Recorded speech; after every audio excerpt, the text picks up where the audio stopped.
Hi everyone, I'm back to read the next chapter, chapter 5, in the book called Changes for Felicity, A Winter Story, book 6, and chapter 5 is called Patriot.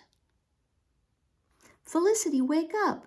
Felicity woke from a deep sleep to see Mother and Ben standing next to her bed. What is it? She asked. What's the matter? It's Penny, said Ben. I think she's going to have her foal. Oh no, said Felicity. She jumped out of bed and pulled on stockings and shoes as Mother wrapped a cloak around her. Father is gone and so is Marcus. What shall we do? There's no need to fret, said Mother, as they all hurried out to the stable. Penny will be fine.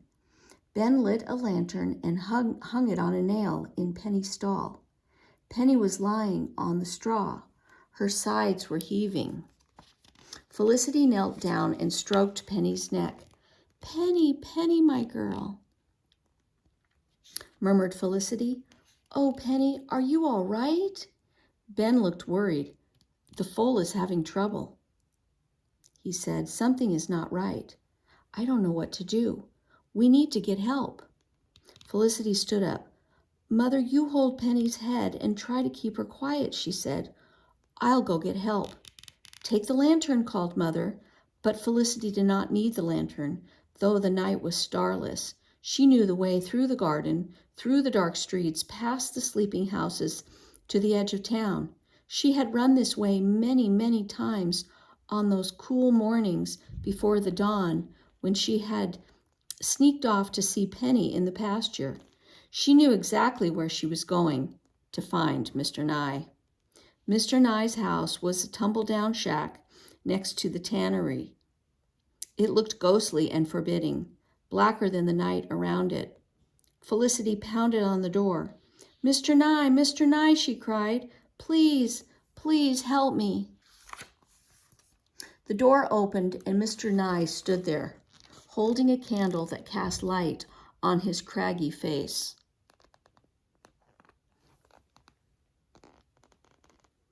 You, he said, when he saw Felicity. You've got to help us, Mr. Nye, said Felicity. Penny's having her foal. Something's wrong.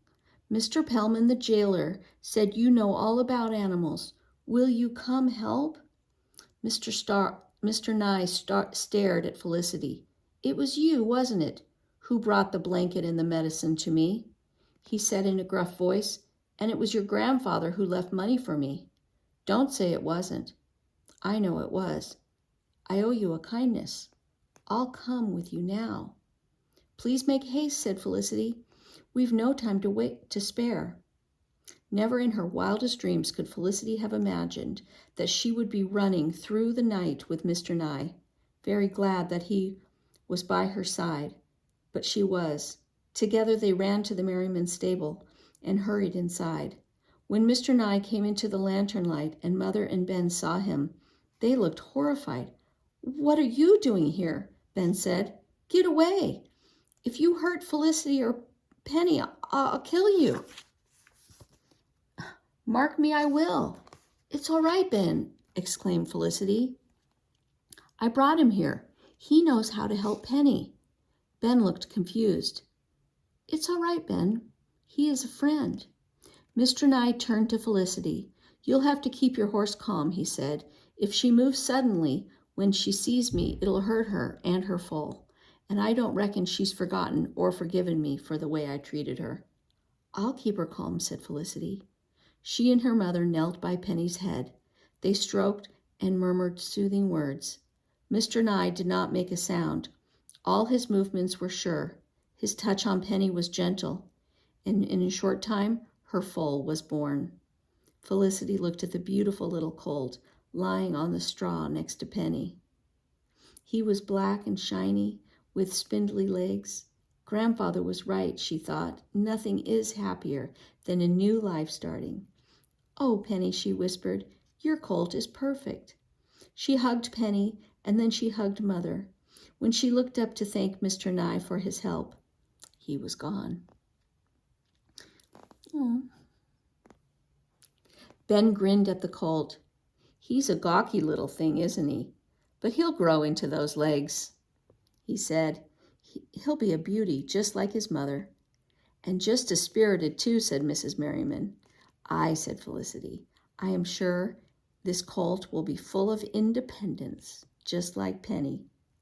Ben laughed, and as full of fire as a patriot soldier. That's what we'll call him, said Felicity. Patriot. Patriot, repeated Mother. That is fine, a fine, proud name. By the time Father and Marcus came home, Patriot could already trot around the stable on his long, thin legs. That's the most handsome colt I've ever seen, said Father in a pleased voice as he inspected Patriot. Felicity, you amaze me. There's not another girl in Virginia who could handle the birth of a colt so well. Oh, I did nothing, Father, said Felicity. She swung herself up onto Penny's back. She and Father were going for a ride. It was Penny's first outing since Patriot had been born. It was Mr. Nye who helped Penny. Jiggy Nye, said Father. That scoundrel? You went to him for help? Aye, said Felicity. He's a friend now. That's a change, said Father. He was riding old Bess. It was Elizabeth's idea to help him, said Felicity. He and I wouldn't have become friends if it were not for her and Grandfather. Mr. Merriman smiled at Felicity. You and Elizabeth are fine young ladies, he said. I am proud of you. Your grandfather would be proud too. Mr. Merriman and Felicity rode side by side along the street in the cool spring sunshine. Felicity sat tall on Penny's back. She was wearing the dark green riding habit from Grandfather. Whenever she wore it, she thought of Grandfather and how much she loved him and how much she missed him. Her memory still made her sad, but it was a gentle sadness, not sharp and bitter anymore. I miss Grandfather every day, Felicity said to her father. Aye, said Father. He loved you very much. He looked at Felicity seriously. Your grandfather left his plantation to Mother and you children, he said. He knew how much you loved it. Does that mean we will live on the plantation now? Asked Felicity. Is that what you would like to do? Asked Father. Felicity took a breath. She thought of how lovely the plantation was in the summer. The green fields stretched from the river to the forest, and the air was sweet with the scent of fruits and flowers. Life there flowed along as smoothly as the river. Then she looked around her at the busy streets of Williamsburg, full of people and color and noise and life. She thought of Father's store and Ben and Elizabeth. No, Father, she said, I'd rather stay here in Williamsburg. Father nodded at Felicity. I'm glad you want to stay, he said. I fear there are hard times ahead. This will be a long war. Father, said Felicity, as they rode along, does the King's army have a lot more soldiers than the Patriots' army? Aye, said Father, but the war for independence isn't only between armies. The King's army will have to defeat more than soldiers. They'll have to defeat the people themselves, you and me and everyone like us. And as long as our hearts and minds are set on independence, as long as we don't give up, no army can defeat us. The war will touch us. It will be won or lost by all of us. Will you be a soldier, Father? Asked Felicity. No, said Father. I don't want to fight with a gun. I'm going to help the Patriots in another way. I'm going to be a commissionary agent. Marcus and I will travel and collect supplies for the Patriots' army. I will be gone a great deal of the time. I'm relying on you to help Mother and with the house and the other children. She says you are a wonderful help to her, and you will have to help Ben, too, in the store. You will not have much time for playing. Oh, I love working in the store, Father, said Felicity. You know I always have. And perhaps by helping you, I will be helping the Patriots too. You will indeed, said Father. There is another way I can help. There is another way I can help, said Felicity. She leaned down and stroked Penny's neck. Then she said slowly, I can give you Penny. You can ride her when you collect supplies."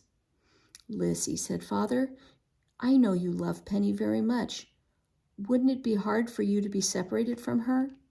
"Aye," said Felicity softly, "but I will be happy knowing that you and Penny are together, looking after each other. I will trust each of you to bring the other back to me safely." "You are a fine young lady indeed, Lizzie," said Father. They had reached the pasture at the edge of town. "Come along now. Let's take our horses for a trot." It was warm the day Father and Marcus set forth on their first trip to collect supplies for the Patriots. Felicity and Ben stood in the doorway of the store, waving goodbye. Felicity felt proud. Father looked handsome and strong, and Penny's coat shone bright and gold in the sunshine. "Goodbye," she thought, as Penny and Father and Marcus disappeared down the dusty, crowded street. "Come back safely, all of you." When she could not see them any more, Felicity turned and followed Ben into the store. She stood as tall as she could behind the counter, and very soon the door opened and her first customer came in. "Good day, Miss Merriman," the customer said. It was Elizabeth. "Good day, Miss Cole," Felicity said with a smile. "And how may I help you today?" And that is the end of our story, Changes for Felicity, and the end of our Felicity stories. But next time I will read A Peek into the Past.